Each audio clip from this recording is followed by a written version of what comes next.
तो देखिए ये कहानी जो है पेशेंस, परसीवरेंस और डिटर्मिनेशन, ये तीनों चीजों को ऐड करता है। अगर ये तीन चीज किसी में है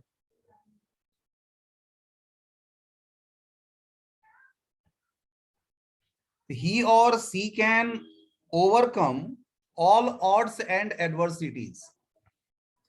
Yes, रोहन जाखर बोलिए।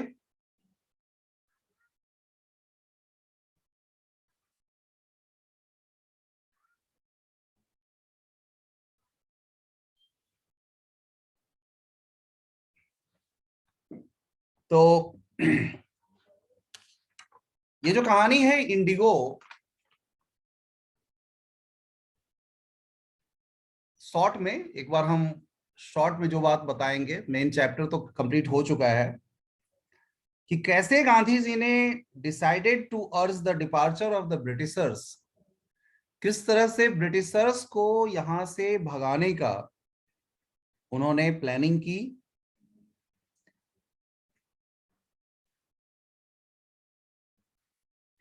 अंग्रेजों की कैसे एक हाई हैंडेडनेस थी, कैसे वो अपने आप को इनविंसिबल समझते थे, अजेय समझते थे।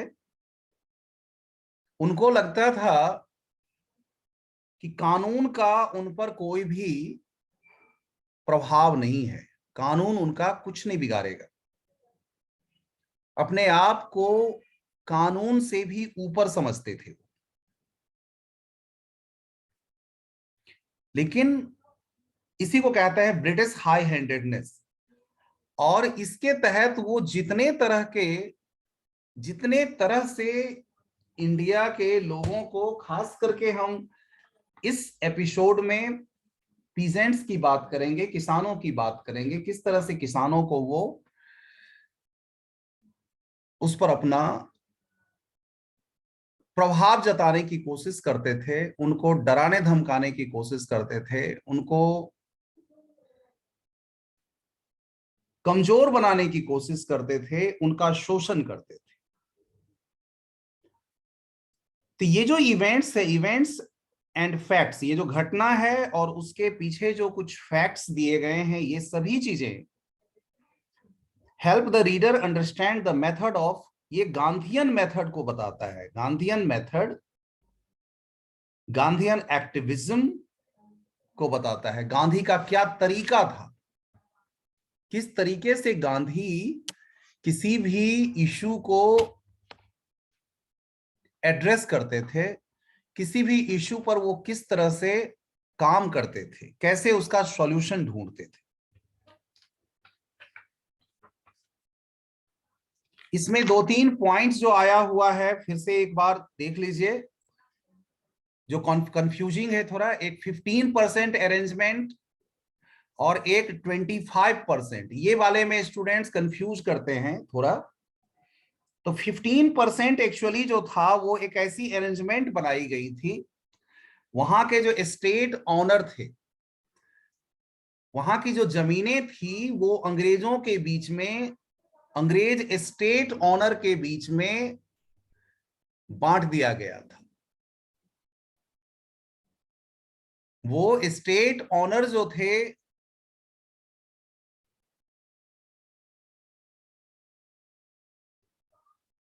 वो स्टेट ऑनर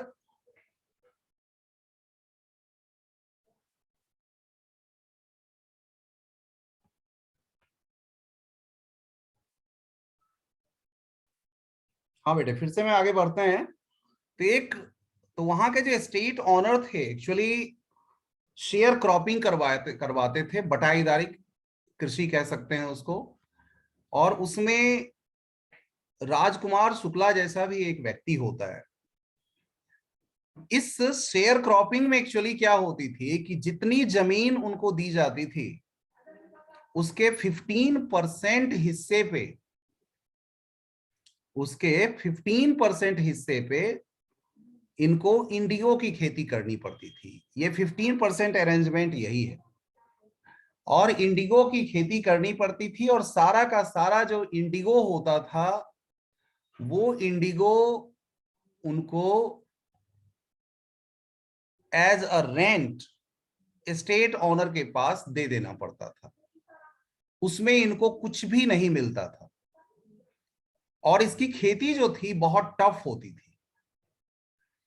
इनको क्या फायदा होता था, स्टेट ऑनर को क्या फायदा होता था, उन दिनों में सिंथेटिक इंडिगो नहीं आती थी, यानी जो रासायनिक नील होती है वो नहीं होती थी।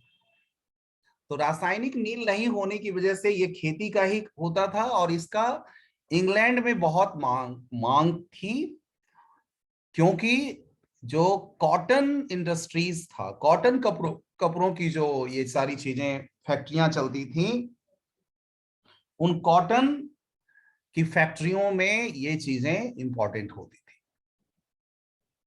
इसकी जरूरत पड़ती थी। तो ये था 15% अरेंजमेंट। अब होता क्या है कि कहानी में आगे आप देखेंगे, या कहानी में आपने देखा है कि बाद में जर्मनी ने इंडिगो, सिंथेटिक इंडिगो का आविष्कार कर लिया। और सिंथेटिक इंडिगो का आविष्कार का जैसे ही पता चलता है इन जमीन के मालिकों की, स्टेट ऑनर्स को जैसे ही पता चलता है, तो उनको लगता है अब तो ये यूजलेस हो जाएगा, अब इसका खेती करवाना जो है प्रॉफिटेबल नहीं रहेगा। प्रॉफिटेबल नहीं रहेगा तो फिर क्या होगा, इनको जो ये 15% अरेंजमेंट जो दिया जा रखा है उससे इनको फ्री करना चाहिए। और फ्री करने के लिए, और ये तभी तक संभव है जब तक ये लोग को पता नहीं है, जैसे ही पता चलेगा तो कुछ मिलना नहीं है।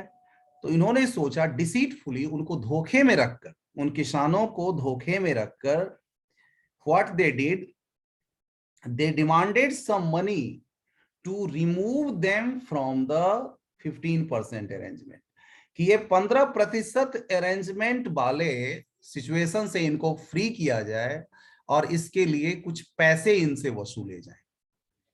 ठीक है भाई, पैसे वसूले जाएं। कुछ जो किसान थे बड़े परेशान थे, इतने परेशान थे कि उनको लगा कि बस फ्री कर दिया जाए, जल्दी से जल्दी फ्री हो जाए। और फ्री होने के लिए उन्होंने जल्दी जल्दी में पैसे इनको दे दिए। कुछ ने नहीं दिए, कुछ ने नहीं भी दिया। तो जो नहीं दिए वो क्या किए, उन्होंने कोर्ट का सहारा लिया। और बाद में क्या हुआ, कुछ ने तो कर ही दिया था जानबूझ के, मतलब अपना मन से ही साइन कर दिया था, पैसे भी दे दिए थे, साइन भी कर दिया था। और जब उन लोगों को भी पता चला ये बात कि भाई ये तो इस वजह से ये कर रहे हैं क्योंकि सिंथेटिक इंडिगो का आविष्कार हो चुका है और अब इनको कोई फायदा होने वाला नहीं, तो कारण से इस कारण से उन्होंने क्या किया कि अब पैसे अपना वापस मांगने लगे। और पैसा जो आ गया था इनके पास वो देने में वो आनाकानी करने लगे। यही मामला चलता रहा और ये चला गया किसके पास, ये कोर्ट में गया मामला। और कोर्ट में मामला जाता है, यही सब वो समय था जब राजकुमार शुक्ला गांधी जी को लाते हैं वहां पे, चंपारण लाने के लिए उनको उनसे मिलते हैं और चंपारण आने के लिए उनको उनका, कह सकते हो आप, आग्रह करते हैं, रिक्वेस्ट करते हैं। और चंपारण वो आए और किस तरह से सारी व्यवस्था हुई। तो अंत में जो फाइनली अब 25% क्या है, तो 25% का जो आया वो ये मुद्दा वो आया कि जब केस रिजॉल्व हो जाता है, केस रिजॉल्व होने के बाद अब ये था कि कितना इनको वापस किया जाए, कितना वापस किया जाए। और ये जो स्टेट ऑनर थे वो नहीं चाहते थे कि इसका कुछ भी निष्कर्ष निकले, ये केस चलते रहे चलते रहे। वो चाहते थे केस जितना लंबा चलेगा ये मामले उतने उलझते रहेंगे, परेशानी चलती रहेगी। और जो वकील होते थे, वकील भी नहीं चाहते थे कि ये मामला निपटे, क्योंकि मामला निपट जाने का मतलब था उनकी कमाई खत्म हो जाना। तो इससे भी वो मामला जो था सो उनका बनता चला जा रहा था।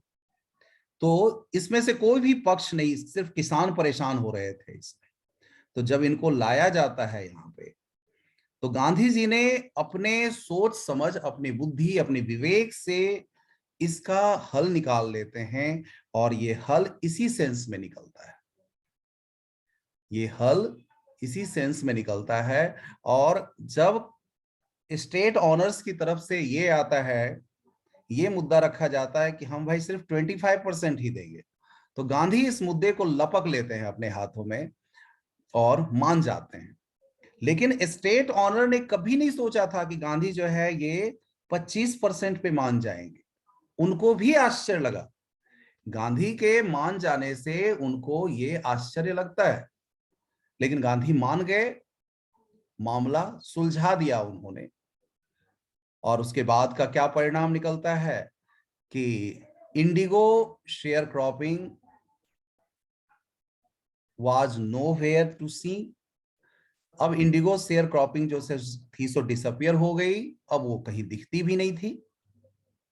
इंडिगो शेयर क्रॉपिंग समाप्त हो गई हमेशा के लिए, और स्टेट ऑनर के जो थे वो वहां से धीरे धीरे करके गायब हो गए कुछ समय के बाद।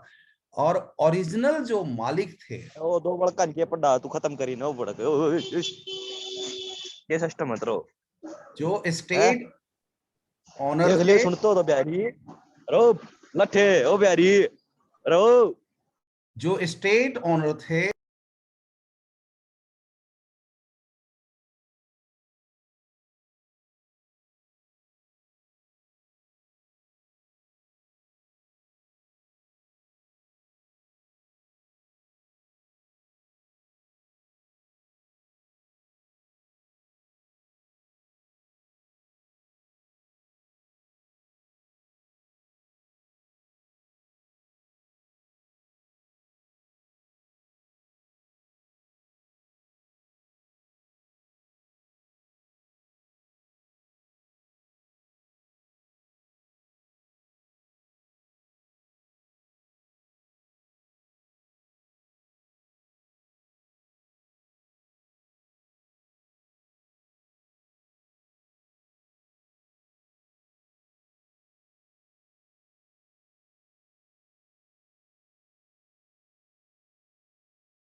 इनको, इन लोगों को अब फ्री कर देते हैं इस अरेंजमेंट से। तो बड़ा क्लेवरली उन्होंने इस काम को किया था, दे क्लेवरली डिड सो।